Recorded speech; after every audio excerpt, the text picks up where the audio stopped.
بسم الله الرحمن الرحیم. بسم اللہ الرحمن الرحیم. قال رسول اللہ صلی اللہ علیہ وآلہ وسلم ان الحسین مصباح الہدیٰ و سفینۃ النجات. بہت سارے ایسے عمل ہیں کہ جس سے مومن کی پہچان ہوتی ہے. اس میں ایک زیارت امام حسین 40 کے دن ہے. مومن کی 5 نشانیوں میں سے ایک نشانی زیارت کربلا ہے 40 کے دن.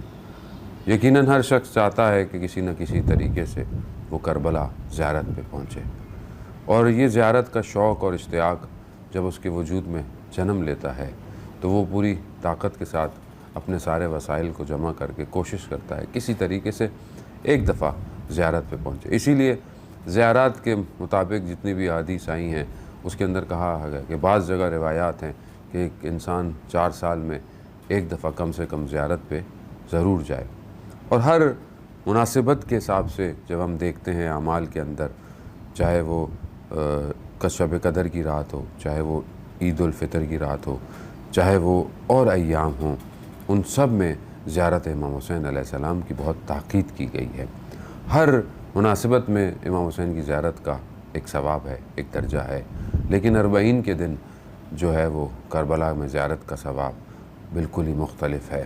استاد تحریری حفظ اللہ فرماتے ہیں کہ 40 کی جو زیارت ہے اس کا ثواب دنیا کے اندر ظرفیت نہیں کہ دے سکے. یہ زیارت روز قیامت میں ظہور کرے گی تو پتہ چلے گا کہ انسان نے امام حسین کی روز 40 جو زیارت کی تھی وہ کیا تھی.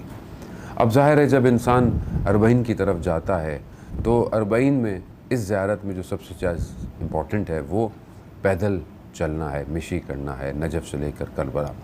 یہ پیدل چلنے کا جو سفر ہے یہ خود اپنے اندر ایک بہت معنویت رکھتا ہے. کیونکہ انسان کے پاس سامان بہت تھوڑا ہوتا ہے. وہ جتنا کم اپنے ساتھ اپنا سامان رکھتا ہے اتنا اس کا سفر اچھا گزرتا ہے. جہاں بھی اسے جگہ ملتی ہے وہ بیٹھ جاتا ہے، جو اس کو کھانے کو ملتا ہے وہ کھا لیتا ہے.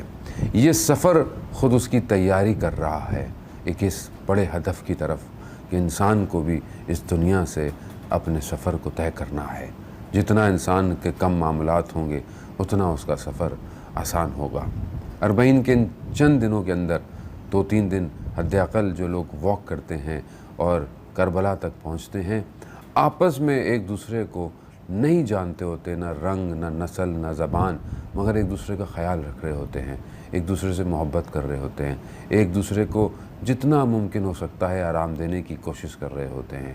یعنی چند دنوں کے اندر امام حسین علیہ السلام کی زیارت ایک ایسا معاشرہ تشکیل دے دیتی ہے کہ جو دنیا کے مختلف علاقوں سے آ کر ایک ہی جگہ پر ایک ہی ہم آہنگی، ایک ہی اخلاق کے ساتھ زندہ رہ رہے ہوتے ہیں.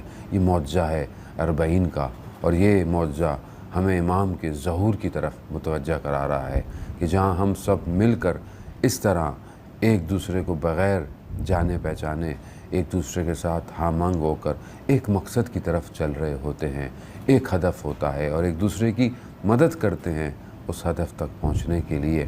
یہی نشاندہی ہے کہ ہم سب کے قدم ظہور کی طرف بڑھ رہے ہیں اور ہم سب ایک دوسرے کی مدد کرتے ہوئے ظہور تک جتنی جلدی ہو سکے تو ہمیں پہنچنا چاہیے. 40 کی زیارت ہمیں اسی طرف متوجہ کراتی ہے.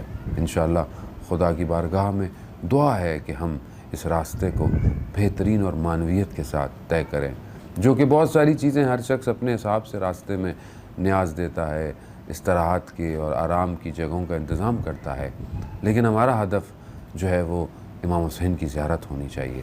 جتنا خلوص اور اخلاص ہوگا، جتنا ہم راستے میں اپنا وقت عبادت میں گزاریں گے، قرآن کی تلاوت میں گزاریں گے، اچھی گفتگوؤں میں گزاریں گے، اتنی ہی ہماری کربلا میں زیارت بہترین ہوگی.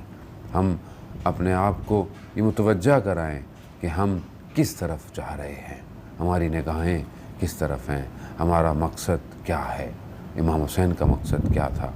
پوری کروڑوں کی تعداد میں لوگ امام حسین کی طرف ہیں اور امام حسین کی نگاہ پروردگار کی طرف ہے. بس اسی ایک سجدے کی خاطر ہم سب کو یہ سفر طے کرنا ہے. السلام ورحمۃ اللہ.